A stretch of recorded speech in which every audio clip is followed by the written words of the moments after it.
These are the gifts I am sending to the young bride.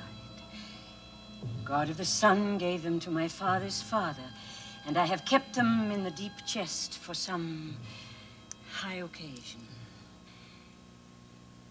which has now come. I have great joy in giving these jewels to Creon's daughter.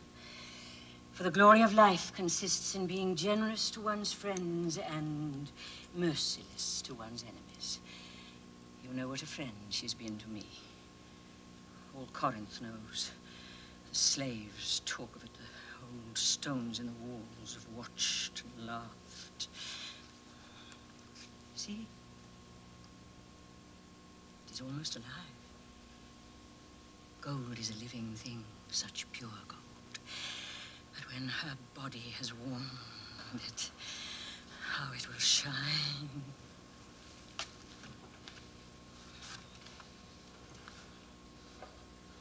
It is intolerable to sit and wait.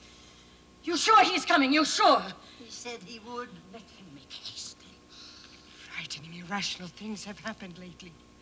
The face of nature is flawed with omens. Yesterday evening, a slave came up to the harbor gate carrying a basket of new-caught fish. One of the fish took fire and burnt in the wet basket with a high flame. The thing was witnessed by many persons. And a black leopard was seen gliding through the marketplace. You haven't told me yet. Do you not think Creon's daughter will be glad of those gifts? Oh, Medea, too much wealth is sometimes dreadful. She'll be glad, however. She'll take them, she'll put them on, she'll wear them, she'll strut in them, she'll peep. I see him coming now. The whole palace will admire. Stand aside from me, women, while I make my sick peace.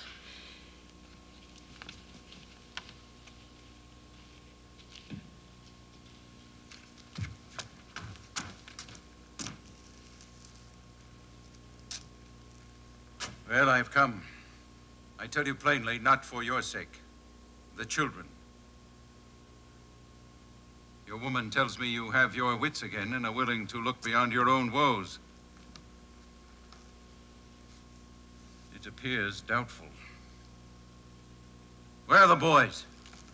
I've made inquiries. I can find fosterage for them in Epidaurus or any other of several cities that are Creon's friends. Now visit them from time to time and see that they're well kept. You mean take them from me? Be careful, Jason. I am not patient yet. I am the one who labored in pain to bear them. I cannot smile while I lose them. But I'm learning. I am learning. No, Jason, I will not give up my little ones to the cold care of strangers. It would be far better for them to share my wandering ocean of beggary and bleak exile. They'll still be loved. And when the sky rages, I'll hold them warm against my heart. I love them, Jason. Only if you would keep them and care for them here in Corinth, I might consent. Gladly, but they are exiled. In your own house. Gladly I do it, but you understand they are exiled as you are. Innocent from my rebellion, that's black. Forgive me, Jason. As I do you. We've had too much wrath. And our acts are closing on us. On me, I mean. Retribution is from the gods, and it breaks our hearts. But you feel no guilt. You fear nothing. Nothing can touch you. It is wonderful to stand serene above the fates while earthlings wince. If it lasts, it does not always last. Do you love them, Jason? Certainly. The children? Certainly, I am their father. If anything happened to them, would you be grieved?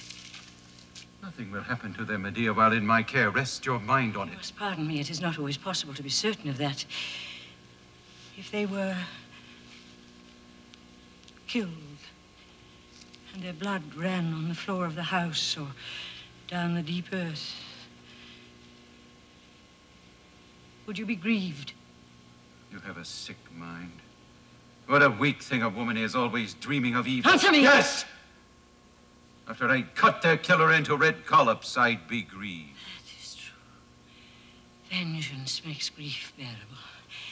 And knowing that Creon's daughter, your wife, will no doubt breed many other boys. But if something should happen to Creon's daughter... Enough, Medea, too much. Be silent. I am to conclude that you love Creon's daughter more than your sons. They'll have to take the sad journey with me. Tell the boys to come out and bid their father farewell. I could take them from you by force, Medea. Right.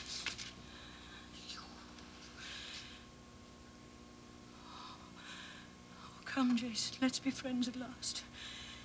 I know you love them. If they could stay here in Corinth, I'd be content. I asked it, he refused it. You asked him to take my children from me. I'm quite patient now. I've learned. Oh, come, boys, come. Speak to your father.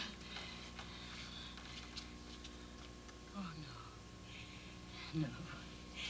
We're friends again. We're not angry anymore. Big boys. Tall fellows. Why, you've grown up since I saw you. Smile for him, children. Give him your hands. I think he's afraid of your helmet, sir.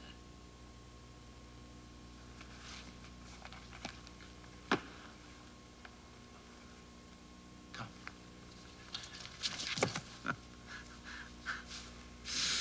My sons. No, my sons. We'll teach you to fear helmets. The enemy will run from yours when you grow up to size. I think in time you'll both be leaders of Corinth. You, my captain. Don't give them to him, Medea. If you do, it will ache forever. You have refuge.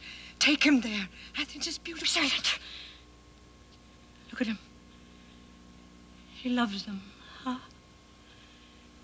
Therefore, his dear children are not going to that city, but to a darker city where no games are played, no music is heard. Watch and see. Watch this man, women. He is going to weep. I think he's going to weep blood, and quite soon, and much more than I have wept. Watch and keep silence. Jason, are the boys very dear to you? I think I'm satisfied that you love them. Two great heroes. Medea, what is it? What's the matter?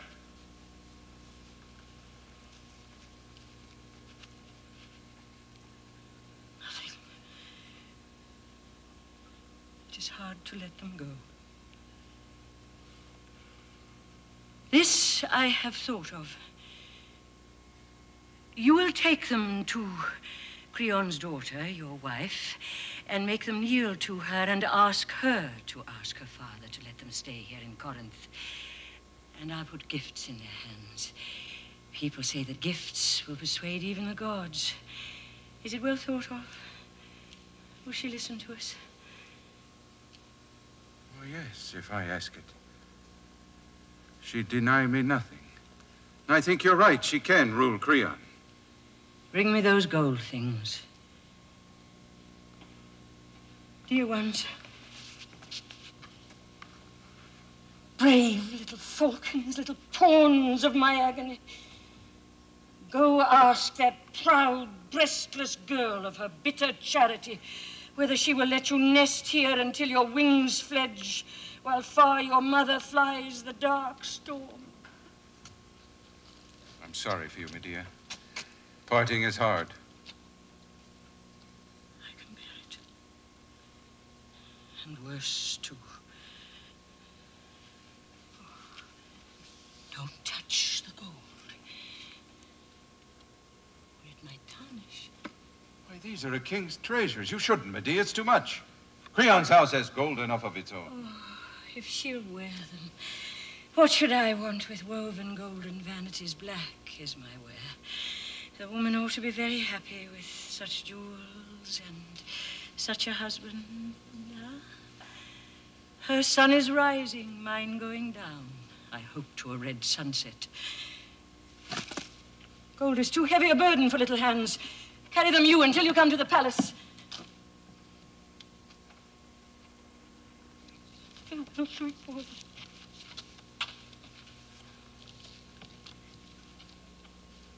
Brave little trudging pilgrims from the black wave to the white desert.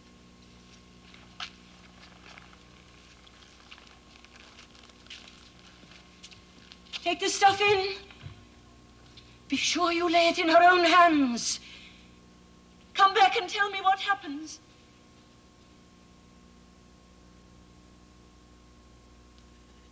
Tell me what happens.